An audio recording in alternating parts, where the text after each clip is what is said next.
Hello everyone, কেমন আছো সবাই? আশা করি সুস্থ আছো, আমিও আছি। যাই হোক, প্রত্যেকটা দিনে তোমাদের একই কথা বলে ব্লগ শুরু করি। এই যে আমাদের দেখো কিন্তু ঘর গোছানো হয়ে গেছে, চানও করে নিলাম, আর এইদিকে দিচ্ছে একজন পূজা, আর সব কাজ কমপ্লিট। আজকে অনেকগুলো কাজ করে নিলাম। তো যাই হোক, বাইরে একটু রোদ ছিল, এদিকে আবার ঠান্ডাও পড়ে। তো এখন দুপুরবেলার কিছু খেতে হবে।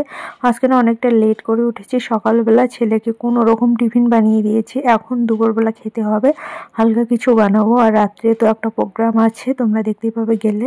তো দেখো, এখানে কিন্তু সব সবজি দিয়ে আমি একটু শর্টকাট ভাবে খিচুড়ি বানিয়ে নিচ্ছি। আজকে যেহেতু কন্টিনিউ করতে পারিনি, তারপরে কিন্তু আমরা একদম সন্ধ্যাবেলা চলে এসে তোমাদের দাদাভাই গিফট দিয়ে দিল। আর বাচ্চাটার কিন্তু চুল্লামানি, আর যেই বাচ্চাটার গিফট দিয়ে দিল ওই বাচ্চাটার চুল্লামানি 5 বছরের বাচ্চা। আমাদের তো 18 মাসের চুল্লামা, এরা 5 বছরের। আর কিন্তু আমরা এসেছি নেপালি অনুষ্ঠানে। নেপালি অনুষ্ঠান বলতে গেলে নেপালি বাড়িতে, নেপালি প্রোগ্রামে এসেছি। তো যাই হোক, এখন নাচ হচ্ছে তুলুম নাচ, আর তোমাদের দাদাভাইও নাচ করতে গেছে। আমরা কিন্তু দাঁড়িয়ে দেখছিলাম। শেষমেশ আমাদেরও একটু জোর করলো, তাই একটু নেচে নিলাম। নাচুনি বলে তো যেইখানে টানবে ওখানে না যাবো, প্রথম প্রথম একটু কেমন লাগে। তো যাই হোক, তারপরে আমরা একটু নাচ করে নিলাম। আর মানে খুব ভালো আর কি, লোকগুলো এত ভালো, আমাদের বাঙালিদের থেকে 3 গুণ ভালো।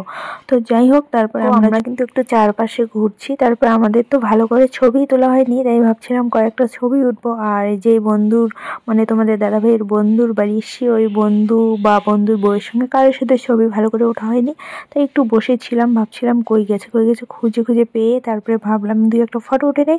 সবাই মিলে কয়েকটা ফটো করে নিলাম। আর এই দেখো, আমরা এখন 4 জনে উঠছি। তারপরে দেখো, ওর মেয়েটা এত সুন্দর লেহেঙ্গা পরেছে, যেটা হচ্ছে নেপালি ড্রেস। আমরা ভাবছিলাম আমরা পুজোতে এবার নিয়ে নেব, তাই জন্য ওর সঙ্গে একটু সেলফি টেলফি উঠলাম যে এই রকম করে বানিয়ে নেব। তারপরে চলে এসেছি কিন্তু খেতে। আর খেতে এসে কি বলো তো, কি কি সবজি তোমাদের বলি। মেনুতে ছিল চিকেন, মাটন, ডাল, তারপরে ছিল হচ্ছে দাচি, আর হচ্ছে একটা ফুলকপির সবজি আর চিপস। এইটুক ছিল। আর দাচি তো থাকবে যেহেতু নেপালি। এটা একদম আর সময় আমি তোমাদের যে প্লেটটা দেখালাম, ওই প্লেটটায় কিন্তু মটন ছিল না, চিকেন ছিল।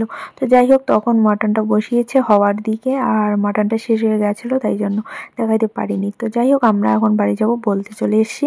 আর এত তো ভালো ব্যবহার, কি আর বলবো, নেপালিদের অনেক বড় মন হয়। আর তোমাদের ভালো লাগলে কমেন্ট করো।